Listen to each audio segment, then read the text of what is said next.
Madam President, we're now 4 weeks into the fiscal year. The federal government, most powerful nation on earth, is running on autopilot. And we only have 4 weeks until the government shuts down unless Congress takes action. And it's not a theoretical exercise. The actions we take or don't take in this chamber with respect to the fiscal year 2022 appropriations bills affect people's lives, but also the direction of this nation. These bills provide for our national defense, help educate our nation's children, provide medical care for our veterans, ensure that we have clean air and water, invest in science, and provide a social safety net for our nation's most vulnerable populations. Now we can and we should do our job and finish these bills in the coming weeks. And we should be ready to go. 2 weeks ago, I made public 9 Senate appropriations bills. When you combine this with the 3 bills the Senate Appropriations Committee marked up way back in August, all 12 bills have been released. The House has marked up all of their bills, and all but 3 of them have already passed the House. But in order to finish our work, we need to have an agreed-upon top line that's been worked out on a bipartisan and bicameral basis, something that's been done so many times in the past. We can't finalize bills until we know how much we are able to spend. And I've been calling for these negotiations for months, but we need all the parties to come to the table. It takes both Republicans and Democrats to strike a deal. Now, Democrats have already made a fair offer. My Republican colleagues made clear to us that they believe the president's proposal for a 1.7% increase for defense programs was inadequate. I thought it struck the right balance, as did many of my colleagues. But this institution is built on compromise. So in the Senate posted bill, I included a 5% increase for defense instead of the 1.7% the administration proposed. The 5% increase is based on the funding level included in the National Defense Authorization Act, the NDAA. Now, the Senate Armed Services Committee voted on that. And you know what the vote was? 25-1 in favor of that 5% increase. Every single Senate Republican in the committee supported this level of funding. The House bill contains the same 5% increase, and it passed the House chamber 316 to 113. In order to increase the defense number and stay within the top line established in the FY 2022 budget resolution, I reduced the amount for non-defense programs from President Biden's proposed 16% increase, which I would have preferred. I reduced it to a 13% increase. That's how negotiations work. Each side has to give some. Now, having offered the Republican-endorsed spending level for defense, have they taken yes for an answer? No. Have they taken time for a counteroffer? No. Instead, they seem intent on driving us toward a full-year continuing resolution.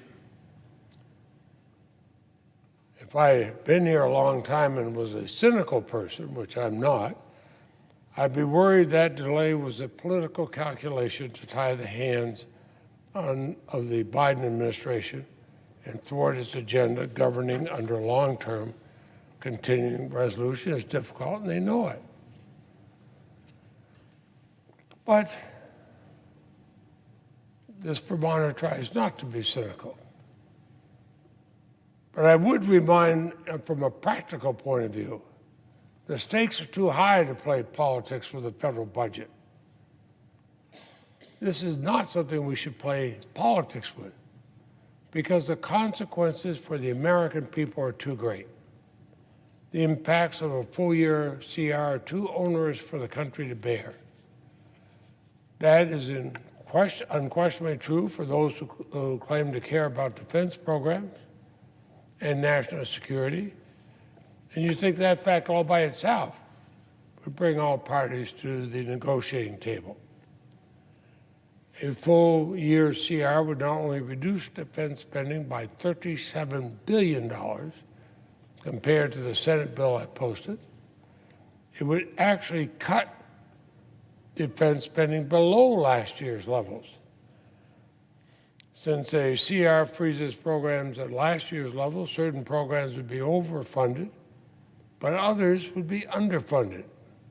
The Department of Defense would be unable to shift enough money around within their transfer authority to correct the imbalance. That would result in billions of unspent dollars, even more unmet priorities. And you can only imagine the waste and confusion that would occur. With money tied up in outdated priorities, the United States will struggle to meet the challenges and threats of today. While the U.S. is no longer in Afghanistan, a CR would revive the Overseas Contingency Operations, OCO, to the tune of $69 billion at DOD. And that's the account, of course, meant to fund wartime activities. It would also provide, and just think of this for a moment, $3.3 billion to train and arm the now defunct Afghan security forces. In other words, a continuing resolution would have $3.3 billion to train and arm a no longer existing Afghan security force.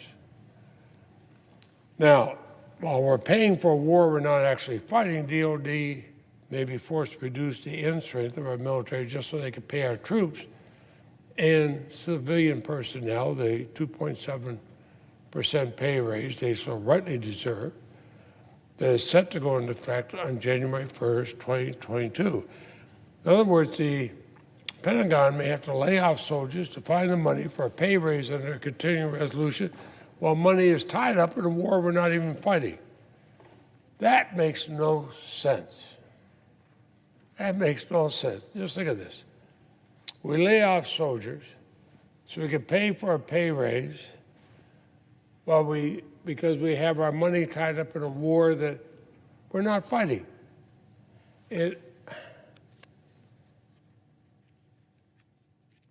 Kafka couldn't think of something this crazy. Now, most members in this chamber would agree that China is one of our biggest threats. Reflecting that reality, the President proposed over $66 billion in military investment to counter the growing influence of China. None of the new capabilities included in the Defense Appropriations Bill would be funded under a continuing resolution. So we could say, boy, we're going to gear up with China. However, Senate can't get around to vote on it. Now, many senators come to the floor in recent weeks to ask that we provide additional $1 billion for Iron Dome. I wonder if they're aware that if we have a CR, Iron Dome doesn't get $1 billion, it gets $73 million. Now, given these facts, and there are only a few of many examples, I'm mystified why there doesn't seem to be any urgency on the other side to solve these problems.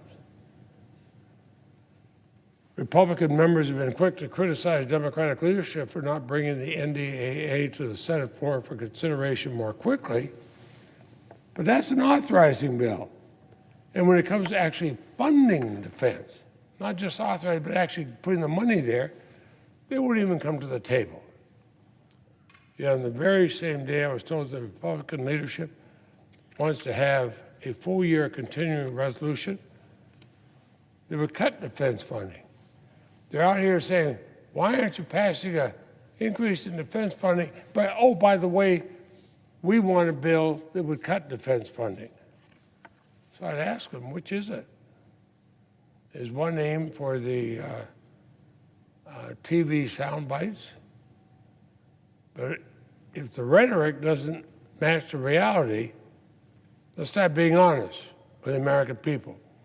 If we fail to get a deal on full-year appropriations bills, our veterans also lose out. Due to increased demands for community care, under a continuing resolution, the VA will not have sufficient funds to cover medical care for veterans. These are men and women who served our country. Think of all the parades we've had, all the greetings as our brave men and women come back from wars, many suffering all kinds of injuries. We'll never forget our veterans. Oh, yes, we will. Because we won't stand up and cast the money and pass the money they need. Veterans deserve better than this.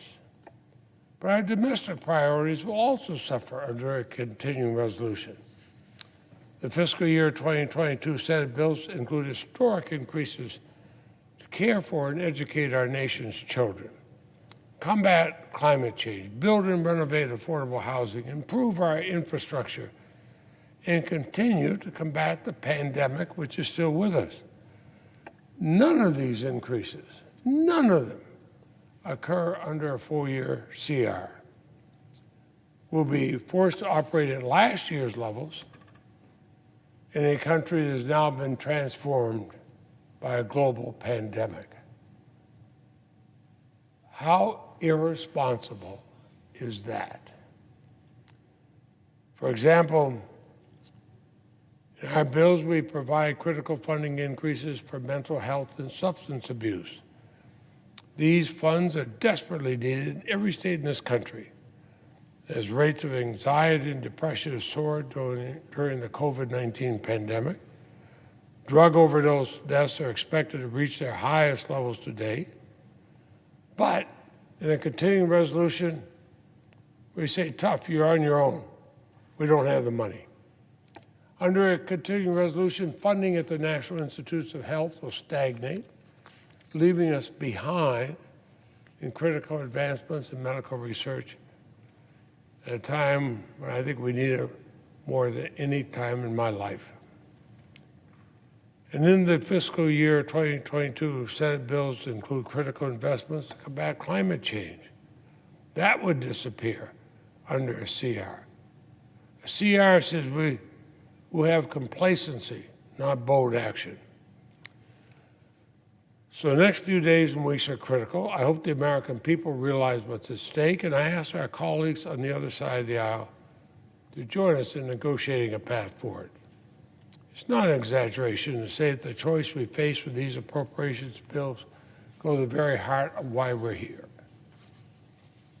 We can either come together the way we used to, the way a democracy is supposed to, and make our government work for the American people, or we can become the branch of government where instead of governing, the minority party defines its role as preventing the Congress from doing its job, so it can then falsely blame the majority party. You know, there's been around 2,000 senators who've had the privilege of serving in this country since it began. I've served with over 400 of them, more than 20% of all senators in the nation's history. I remember when Republicans and Democrats could work together, not for their party's interests, but for the country's interests. There's only 100 of us. We should be the conscience of the nation. We should be working together to protect the nation. But I fear that we have political gamesmanship. It's not just about these bills, but the relevance of Congress itself, today and for the future, whichever party is in the minority. And if that becomes the norm, it's going to be impossible to turn the clock back. So we need a top-line deal. Republicans need to come to the table and make a comprehensive offer. Those of us on this side of the aisle are ready to work on behalf of the American people. I ask our Republican colleagues to join us in working for the American people. And I ask my full statement be made part of the record, and I yield the floor. Without objection.